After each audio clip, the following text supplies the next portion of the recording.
हाय दोस्तों, मैं अनिल आप सभी को एसएससी सीपीओ टायर 1 13 मार्च 2019 शिफ्ट 1 में पूछे गए मध्यकालीन इतिहास के भारतीय इतिहास से एक प्रश्न कराऊंगा। जो प्रश्न है, कलहण ने 12वीं शताब्दी में डैश डैश डैश नामक पुस्तक को लिखा था, जो कश्मीर के राजाओं का छंद रूप में ऐतिहासिक वृत्तांत है।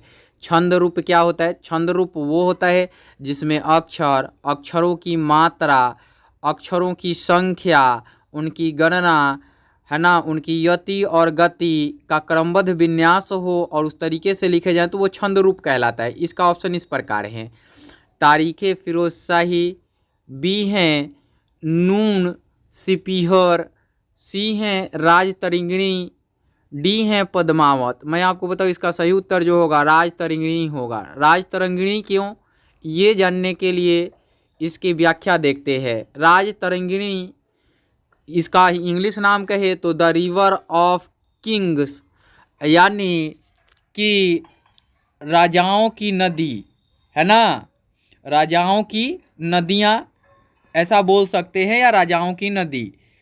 उत्तर पश्चिम भारतीय उपमहाद्वीप विशेष रूप से कश्मीर के राजाओं का एक छंद रूप में पौराणिक और ऐतिहासिक वृत्तांत है। जो प्रश्न के लाइन है नीचे वाले वो लिख दिए गए हैं, है ना। अगला पॉइंट है, यह 12वीं शताब्दी में कश्मीरी इतिहासकार कलहण द्वारा संस्कृत में लिखा गया था। ये जो राजतरंगिणी है वो संस्कृत में लिखित इतिहास है। किनका इतिहास है? कश्मीरी राजाओं का इतिहास है ना। तो आगे अब इसकी अलग व्याख्या जो है वो देखते हैं। अब देखिए ऑप्शन ए वाले को देखते हैं। भारत में सल्तनत काल में निर्मित तारीख़ फिरोजशाही भारतीय और फारसी इतिहास लेखन जियाउद्दीन बर्नी द्वारा लिखा गया था। ये जो तारीख़ फिरोजशाही है किसने लिखा था? जियाउद्दीन बर्नी ने लिखा था। यहाँ से भी प्रश्न बनेगा, नूह सिपीहर या नून सिपीहर नौ आसमान तुगलक वंश के संस्थापक पर एक मसनवी है जिसे अमीर खुसरो ने लिखा था। ये नूह सिपीहर ऑप्शन बी में था।